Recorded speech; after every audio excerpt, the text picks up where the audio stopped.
YouTube. I finally got round to it. This I bought on New Year's Day, and it had issues, but I've now fixed it. So that's only 7 months. That's pretty good. Like and subscribe and stuff. This is a PGM30 Ibanez. There's not really very many videos on these. I don't think they're that common. It's more common to have the more expensive one, the 300 and the 301. I think are the ones that were kind of about at the time, which were This is still a PGM. So it's a Paul Gilbert one. So this one we've got. This came out in 1995. I've been looking up Wikipedia. Came out in 1995, and it was made in Korea and Japan. And then by 1996, it was only made in Japan. So it is actually a prestige, made in fujigen, Japan guitar. If you look at this, is a 2002 model. You can tell by looking at the serial number. It's FO2. Blah blah blah blah. So fujigen, 2002.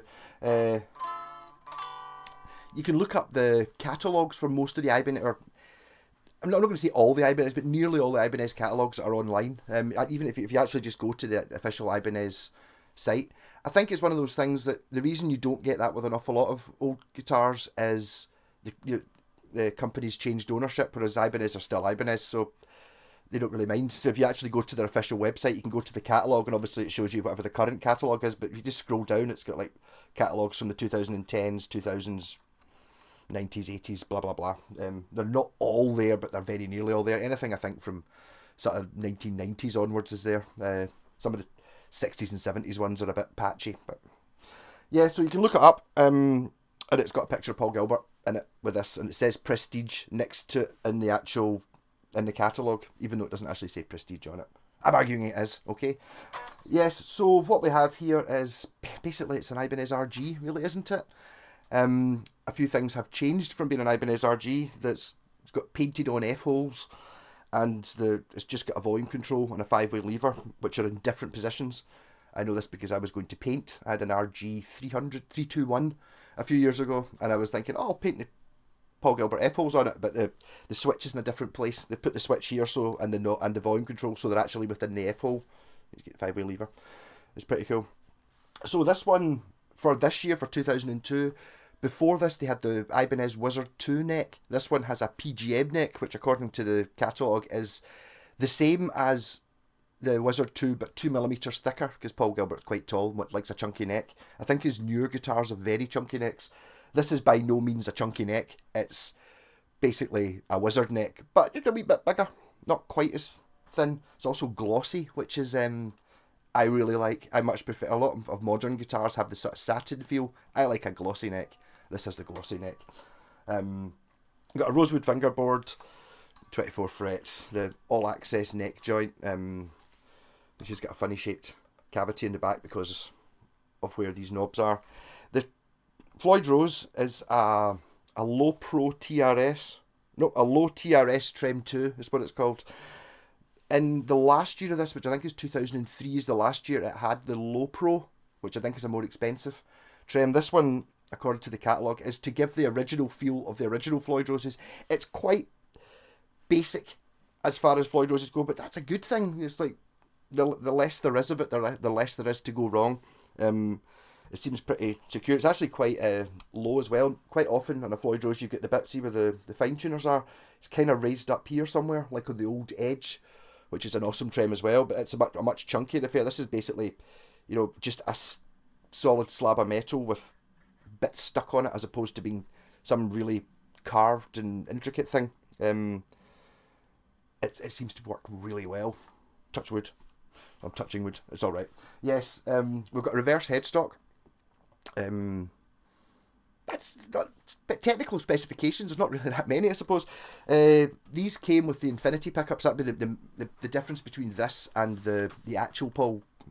Not calling it this is the actual Paul Gilbert one, but the more expensive one, the 300 and the 301. The 300 has a Floyd, and the 301 is when Paul Gilbert decided he didn't like the Floyd, so he basically had it taken out and blocked off. So if you see him playing quite often using one of these guitars, it's actually got a bit where you can see where the Floyd Rose has been, the cavity's been filled in, and it's just got a hardtail on it.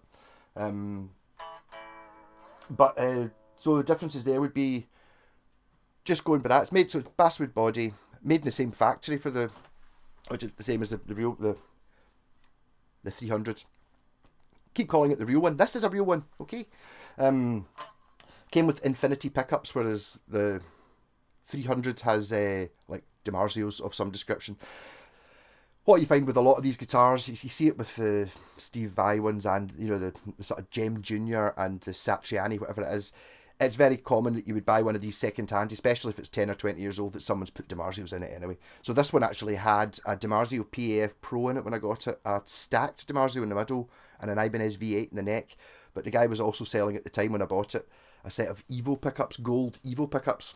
So that's what's in this just now. The jury's still out on whether I like them or not. I'm not sure. They're quite unforgiving. So these were Steve Vai's signature pickups, not the current ones from, I don't know, 10 years ago or whatever it was.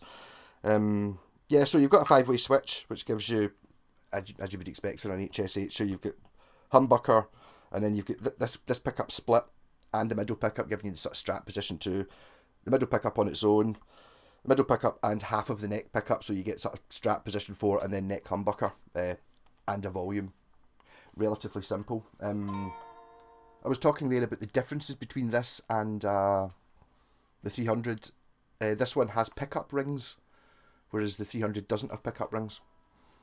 So that's how you can tell by looking at them, assuming that somebody's not put pickup rings on it. And also the 300 has a maple neck. This one has a rosewood. A maple fingerboard. This one's a rosewood fingerboard. So we've got a scarf joint here, but it's an Ibanez Prestige. So you know what an Ibanez Prestige is like. Basically a Japanese. I'm big into Japanese guitars. They are my thing, and I've kinda always sort of wanted an RG. Always thought they played amazing, but the look wasn't there. They just kind of look a bit clinical. But painting on silly F-holes, making it white, makes it look good. Reverse headstock. I was actually watching one of my pals' videos the other day, Foxy, and he's I always thought it was to do with, see, the reason you did it up if you put an upside down headstock on it was for, see, if you were going to be down tuning, like the E string. Having more string here was better for the tension, which might make sense. I don't know. But according to my pal, he said, no, the reason it's this way is because, see, when the strings that you bend most, like the thin ones, when you bend it, obviously it pulls strings through the nut. So if there's less string there, there's less string to get pulled through the nut, so it should stay in tune better. Which makes sense, to be honest. There's a clamp here, so I don't think it makes any difference on this particular guitar, but yeah, the general principle of having it does mess about with the tension a little bit. Not a huge amount, but I think it's noticeable. You generally tend to get the thick strings feel a little bit floppier. That might be kind of in my head when it's upside down, but I don't know. And I should have said at the very start, I can't really play that much Paul Gilbert, although I am a fan. The first song I heard that he'd done was Spaceship One, which I can... That one. Yeah, which I can't play any of it, but it was a guitar that looked like this that he was playing with the 300. So this, for me, that was, what, I don't know, probably 20 years ago. I still think of this as being the Paul Gilbert guitar. I know currently he's had quite a few. He's using an Iceman. No, he's using a Fireman, which is an upside down Iceman just now, and he's got several versions kind of this. It's one of those things. It's basically just taken Steve Vai's guitar and changed a couple of things because it was already pretty well done. So I'm playing through the orange amp here. As I said, just a small demo. I'm not going to be playing Paul Gilbert-y type stuff. So very, very sharp pickups. I will have to do a special thing on these pickups. I'm also going to do a comparison about this against one of my favourite guitars, which is kind of in the dark there, is an RG as well. It's an RG140, but it's Roadster shaped because it's from 1986. It wasn't until 1987 that the RG became this shape. So technically this isn't actually an RG, it's a PGM, but you know what I mean, and technically that is an RG, even though you would look at it and go, no, I think you'll find that's a Roadster. Which it is, but in 1986 they changed the two letters at the start from RS for Roadster to RG for Roadster Guitar. So I've actually got a couple of RG Roadsters. That I've got that one, the 140, and I've got a 530 as well, which is one of the prettiest guitars I've ever seen. They're generally a bit more stratty. This is more modern, kind of designed for speed, which I'm going to have to learn how to do more shreddy stuff on these things. So before I play anything, I know you've been waiting. Sorry, I like to talk. Things I don't, things I do like. I've kind of gone over that. Things I don't like. I don't like this. It's got a barrel jack. Well, I don't like the barrel jack. They're just annoying. I would much rather it was just. I suppose it's a little bit cleaner looking because you don't have the wee plate that holds the normal jack socket. But I'd much rather have a normal jack socket. That means that, see, when it breaks, or even if it's just temporarily broken, something not right, you can basically just unscrew it, take it out, bend it with pliers, and give it a scrape and make it work. Whereas the barrel jack's a completely sealed unit, and you just have to buy another one. There's nothing really you can do. You can try putting switch cleaner in it, but it's like it's got internal gubbins, and it's just not as good a design. That could be in any guitar. Something have that thing, and it's just gonna no do that. Just put it normal. Also, I don't like the position of it.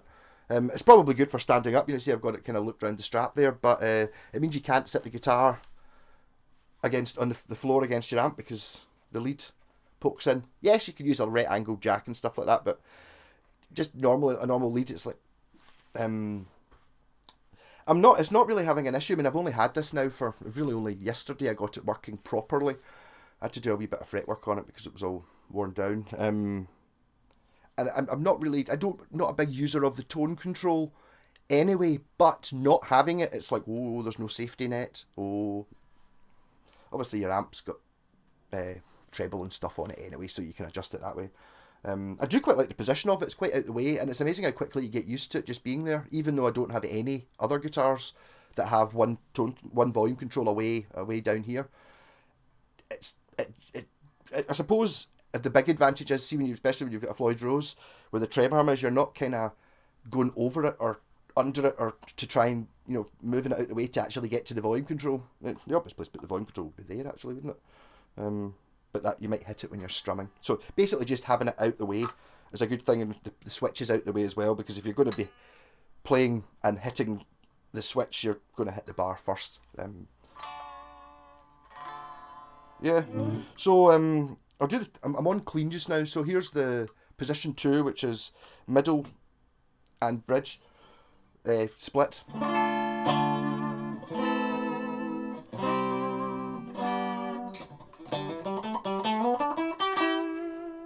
Got a reverb pedal on.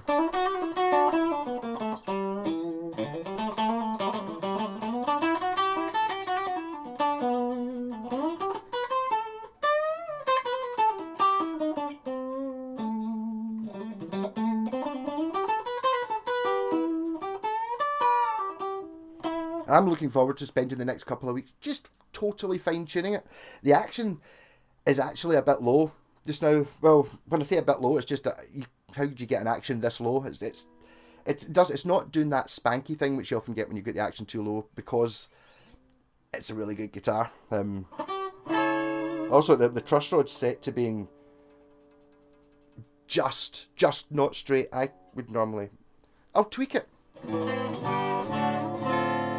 Then middle position, which is a single coil. This single coil from the Steve Vai set is just a single coil, whereas the one that actually I took out which wasn't the original one anyway, was a stacked. This is just a full blown, just a single coil.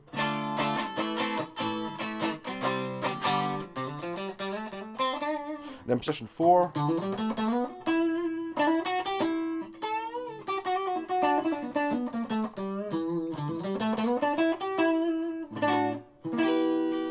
Then you get the neck humbucker.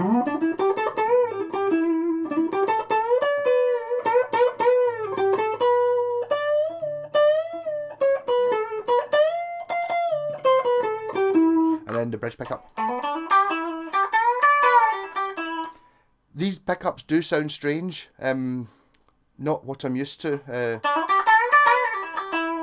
Whether that's a good thing or not, it even says, if you look up the pickups on the DiMarzio page, it's like, these are only for really good players. Not worded exactly like that, but you've really got to know what you're doing, because, which I don't know if I do. I would maybe what ones that maybe weren't quite as clear. These are this for Steve Vai. You know, he's doing ultimately super complex stuff, so you need superior note definition in cutting through the mix, which I don't really need.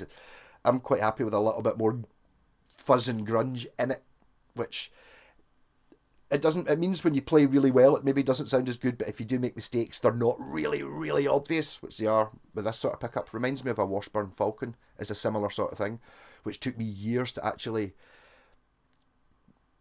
not be scared of anymore.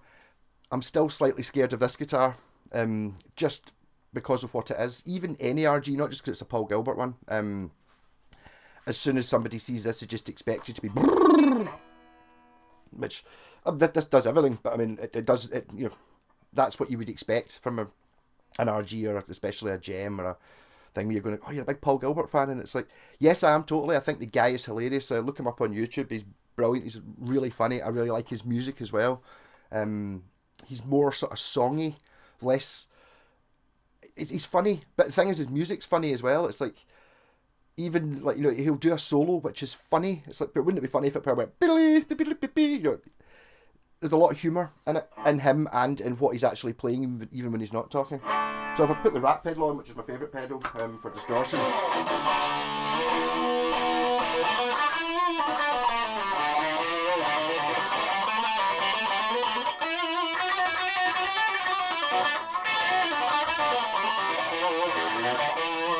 Neck pickup.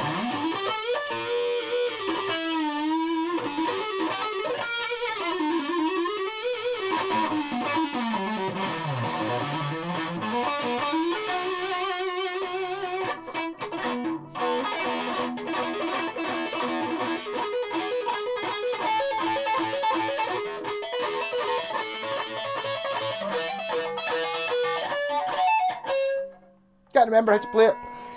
I did spend weeks learning that years ago, probably about 15 years ago, but I can't remember it now.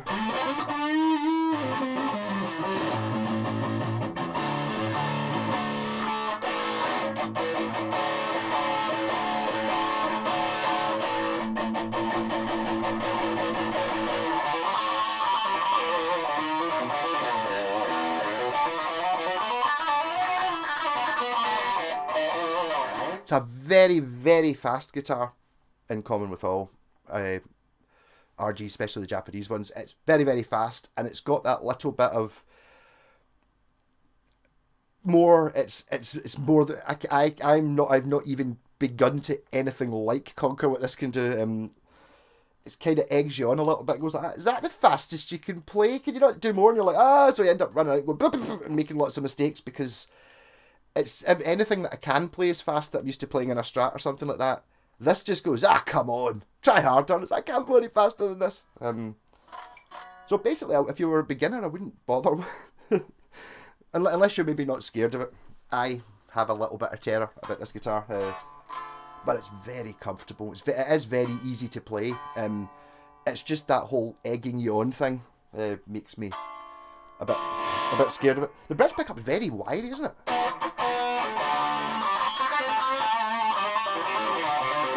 It is very good, very clear and very articulate though.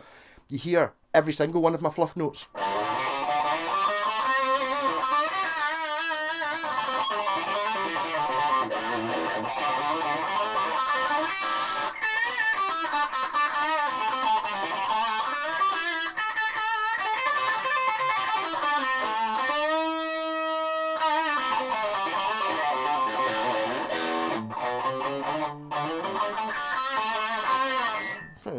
Track this at a single coily sounds to a position 2.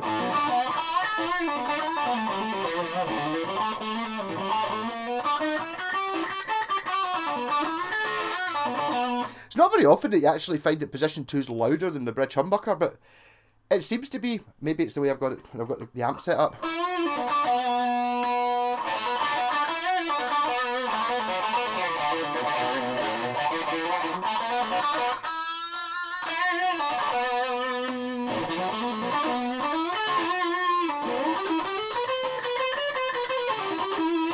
It's significantly softer when you're in position 2 than you are in position 1. the thing, I was reviewing a guitar. I was fixing up a guitar last week, the week before. It was a Jackson soloist. It wasn't a really expensive one, but it was very much a metal guitar. So the clean sounds kind of weren't there. It's not what it's for. It's meant for, chugga chug chug chug. Whereas an RG, it does the lot. Especially like your Steve Vai stuff. Okay, he does do the super fast shreddy stuff, but he does a lot of clean, almost acoustic-y sounding stuff. I mean, the versatility in these guitars is pure ridiculous. There really is nothing that this can't do. Like any 6-string guitar thing that this can't do. But I mean, there's an argument for the RG being the best guitar design there is. It's like, it's ridiculous in the world of guitars where this is a modern guitar, and it's like, well, okay, this one's 2002, so it's 21 years old. But still, you would still class this as a modern guitar, but it came out in 1987, and even then, it's still a modern guitar.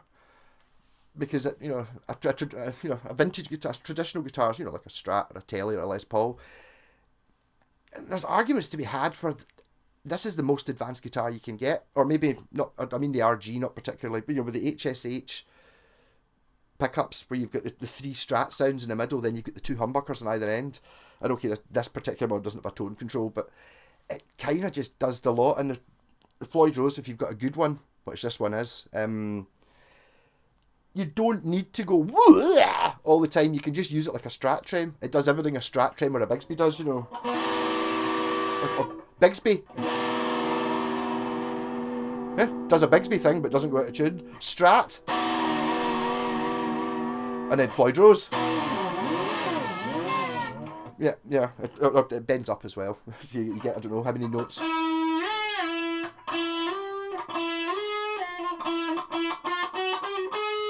4 notes up.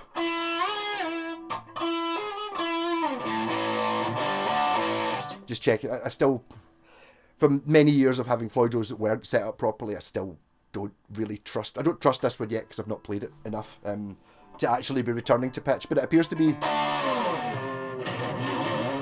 Now you get it so the strings are hitting off the fretboards. Or you can do the Dolby thing where you. Yeah.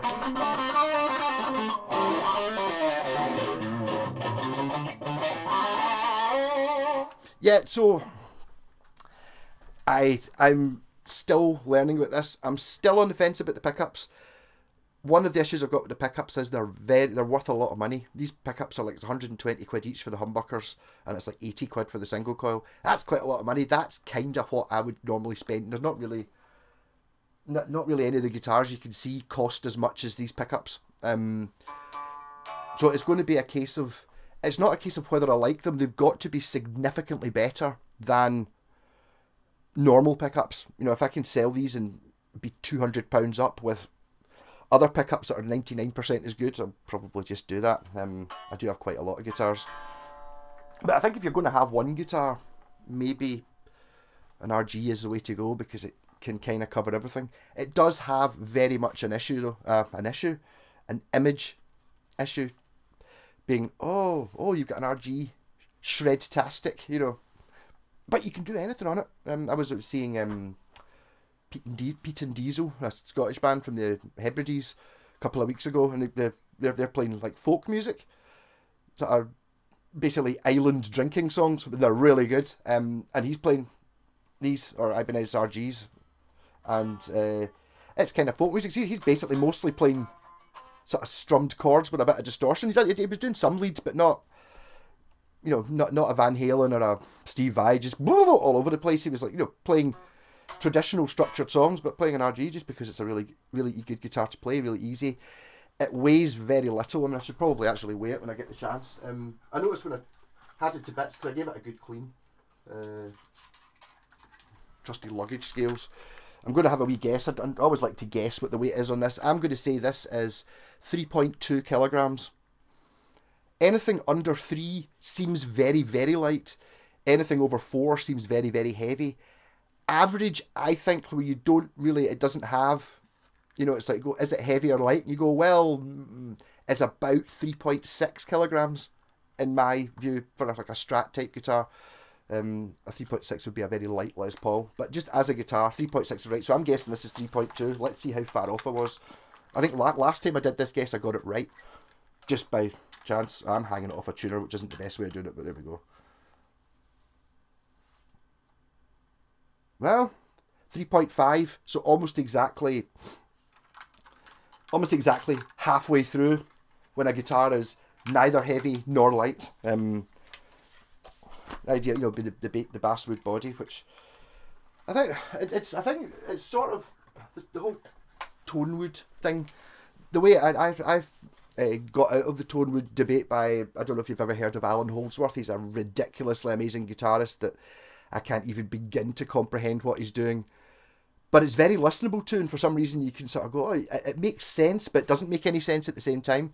He was the first, he got an Ibanez signature guitar, which looks very much like that red Roadster. That's like the budget version of it. Or the not made of aircraft grade metal bridge one, that one.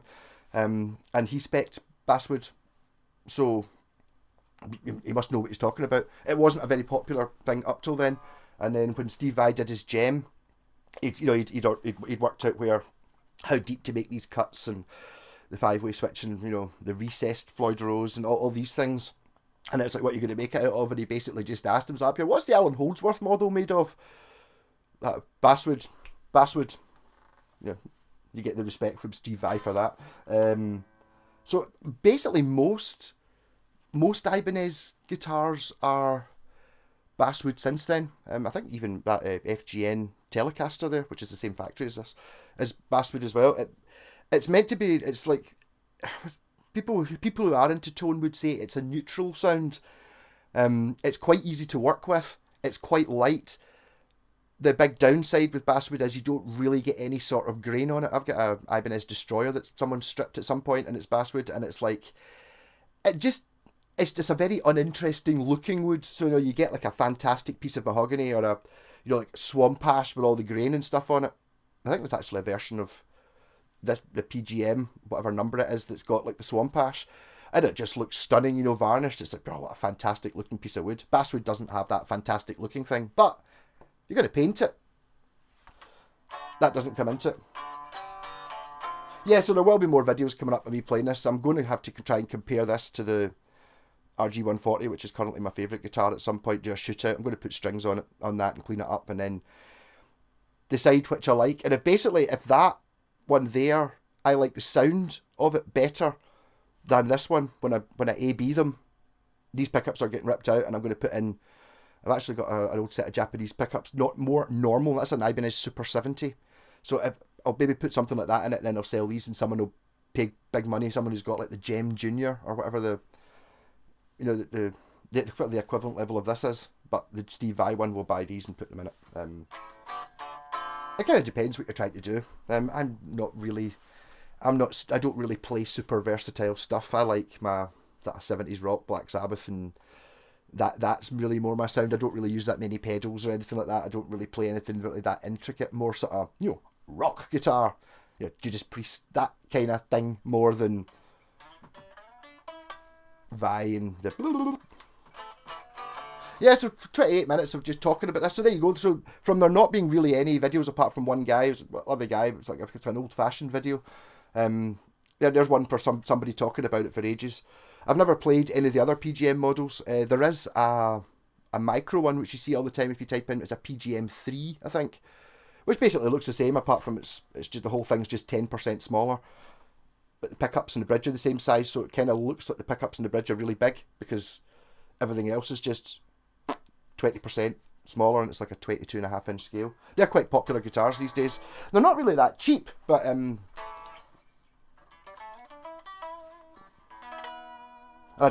saw the Fireman on the wall in Merchant City a few months ago, and it's huge. It's a huge guitar.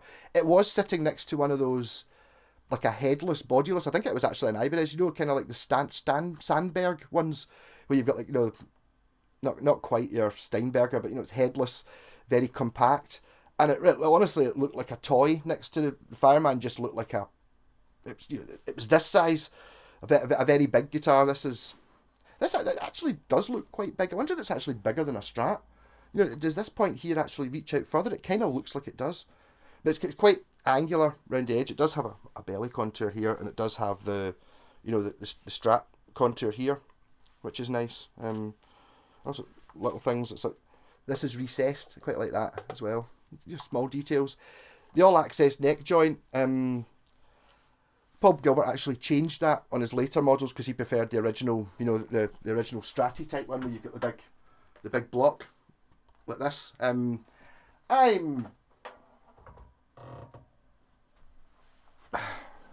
undecided on which one I would prefer. It doesn't make any difference to me. Also, apparently this came in the blue with pink F-holes, which I quite like as well, but I've never seen one. To be honest, I don't know if I've ever seen a PGM30 for sale. You see the 300s every now and again, but they're like thousands of pounds. These can, if you can find one of these, they're about 500. I don't know how much they are. Depends where you are. They all seem to have an issue with the logo and the headstock. Kind of, you can't really see it there because it's not a good enough video. You know, kind of been a bit scratchy offy.